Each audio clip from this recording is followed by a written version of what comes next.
Hi everybody. Today we're here to talk about just general maintenance, cleaning, and servicing of the Tiburon Smart Shift reel.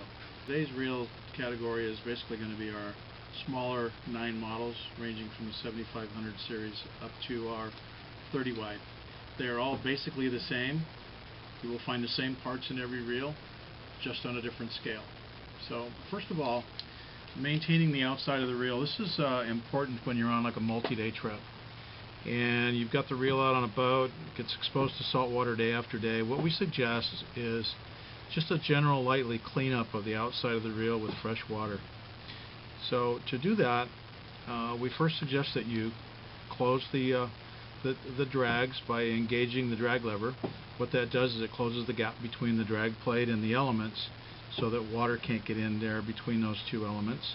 Suggest using a spray bottle of fresh water to spray the outside of the reel, and then concentrate around the heads of the screws. You can see I've removed the screw here. Salt will gather down in there when the screw is even tight, and that can cause some corrosion problems. That's one of the places you want to make sure that you get flushed out really nice.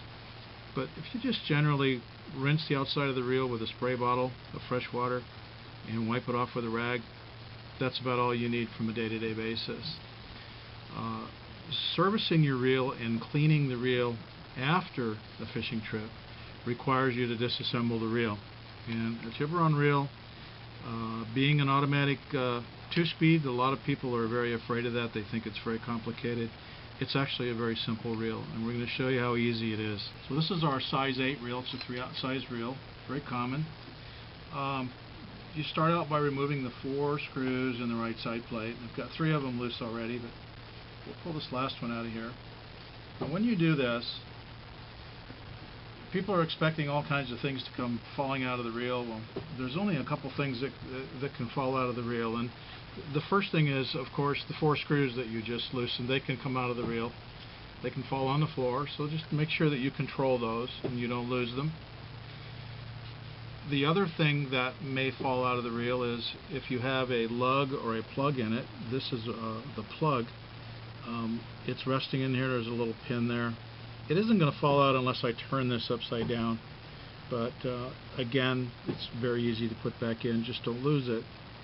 Inside the reel, in the side plate, you can see the gear mechanism. The only part inside this reel that's going to come out of there would be the pinion gear, and I can very easily just pull it out. The pinion gear is made in 2 pieces.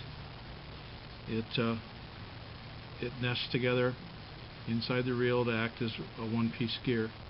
But this is the only piece internally in the reel that is not really attached to anything when you pull it apart. So it's not complicated at all. You're looking at the inside of the right side plate here, the high-speed drive gear, low-speed drive gear.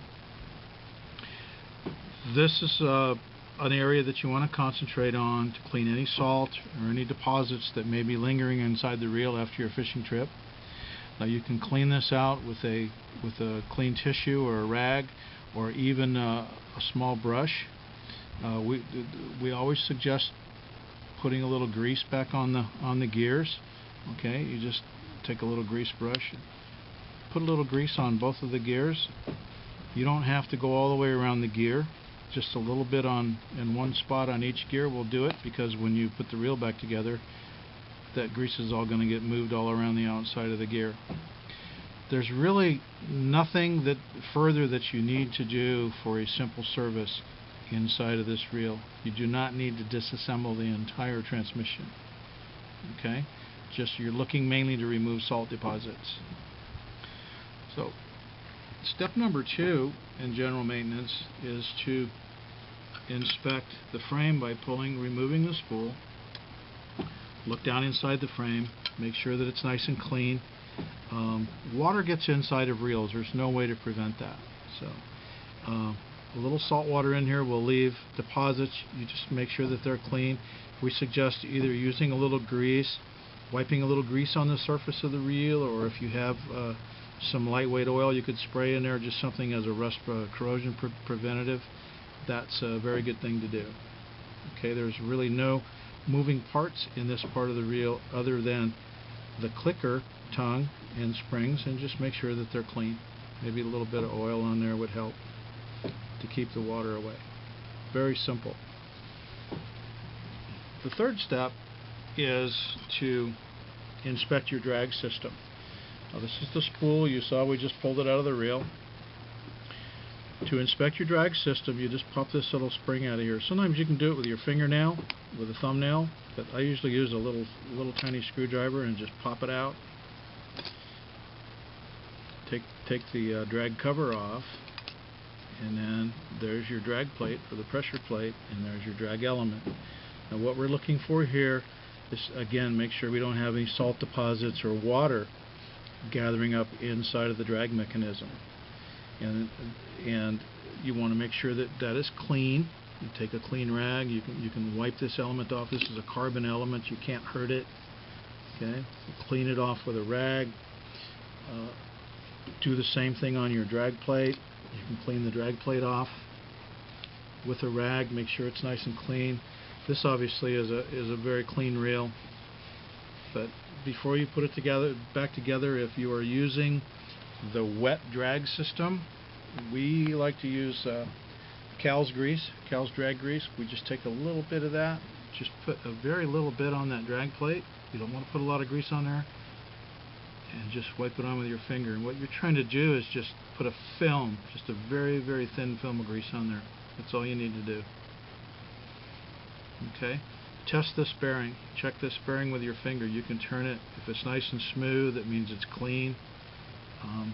Just a little drop of oil on there will lube it. Just very, very little bit of oil. That's all you need to do. Turn the inner race of that bearing. The oil will seep down into the balls, and it'll keep that little drag plate bearing nice and clean.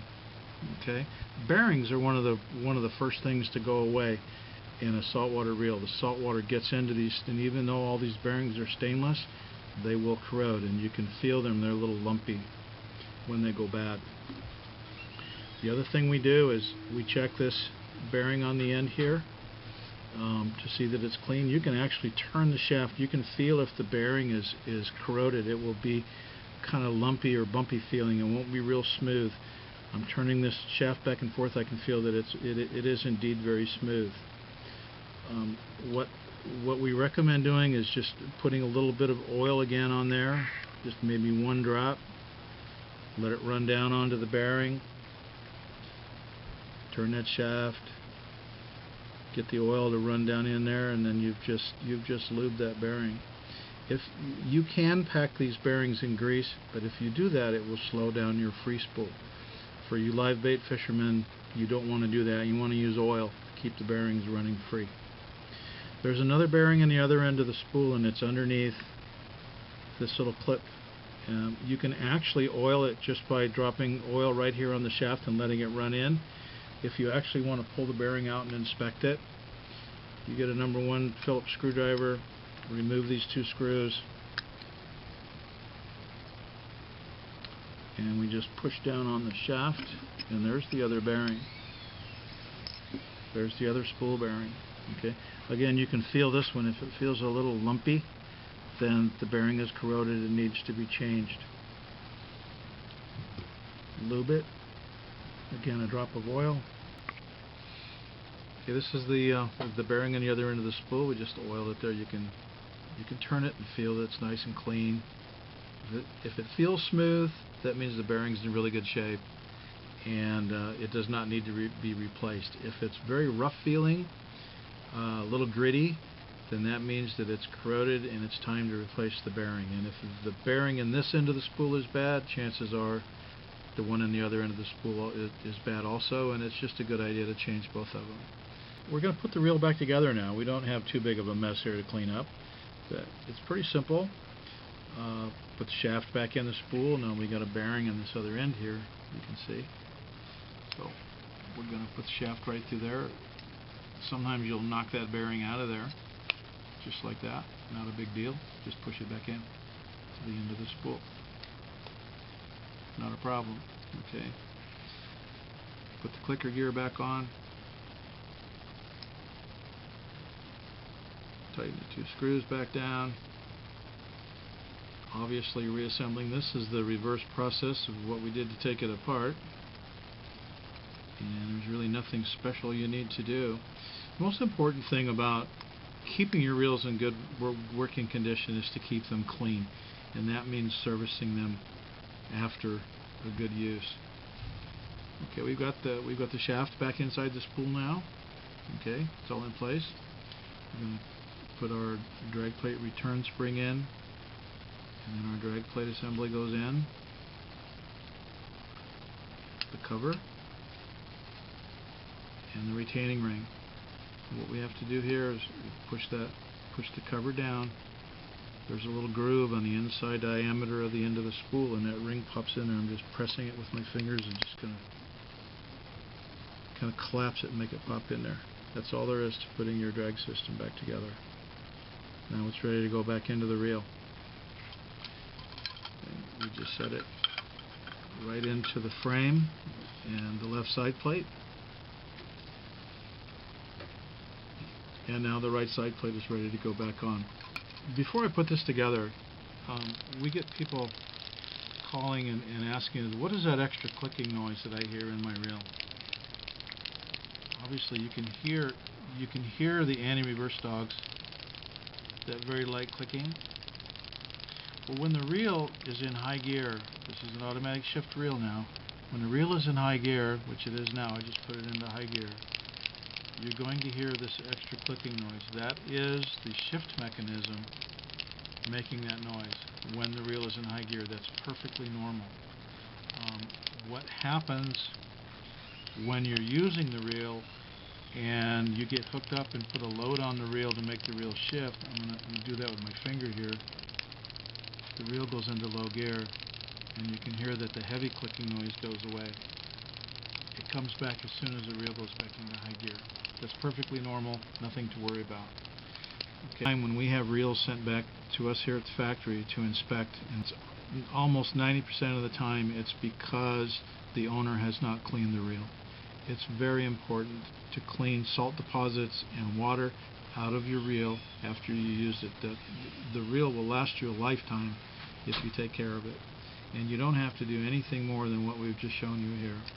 So the last step is to put the reel back together with the right side plate back to the frame.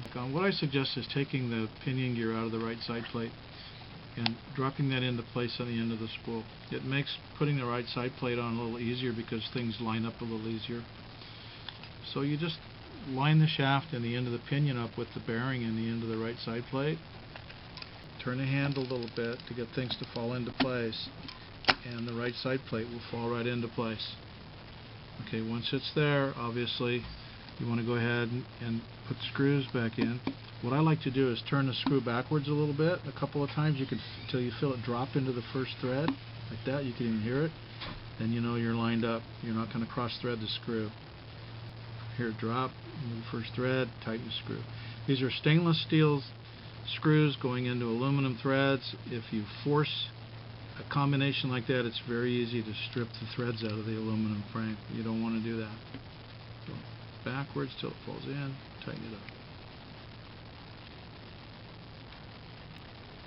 And that's all there is to putting the reel back together. Now, some people ask us about line on the spool. As you know, line will retain a lot of salt water and a lot of salt, and salt tends to corrode aluminum parts. And we really do not have a problem with the Smart Shift reels. You can leave your line on a reel for quite some time after you're fishing. You don't have to strip it off every time you come back for a trip. And the reason is we use a very high-grade commercial anodized treatment on our spools, which is very highly corrosion resistant, and the salt will not hurt the spool if it is left on there, maybe a couple of months. You don't want to store your reel away for years like that, but you don't have to strip the line off every time. So hopefully this will help you understand your Tiburon reel a little better and help you maintain it for a lifetime worth of service.